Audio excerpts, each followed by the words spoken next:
Ահա թե ինչ է նշանակում վրեժ լուծել։ United Airlines ավիաընկերությունը կոպիտ է վարվել Ուղեբեռի հետ և կոտրել 2.5 միլիոն եվրո արժողությամբ կիթառը, որը պատկանում էր երգիչ Դեյվ Քերոլին։ Տեսնելով, որ գործիքը ճաքած է, նա դիմել է աջակցության ծառայություն, սակայն նրան անտեսել են, առաջարկելով հաջորդ օրը զանգահարել։ Համերգից առաջ Դեյվը ծախսել է 1000 եվրո վերանորոգման համար, հետո պահանջել փոխհատուցում, սակայն նրան մերժել են։ Նրա դիմումները ամիսներ շարունակ անտեսվել են։ Այդ ամենից հետո Դեյվը որոշեց ավիաընկերությանը ծաղրող երգ գրել և տեսահոլովակ նկարահանել։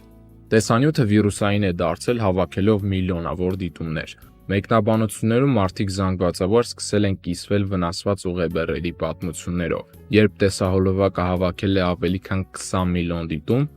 United Airlines-ի բաժնետոմսերը էժանացել են 10%-ով։ Այդ ժամանակ ընկերությունը առաջարկել է փոխհատուցում, բայց արդեն ուշ էր։ Միացիր 25 000-ից ավել թիմին և զարգացիր ամեն օր։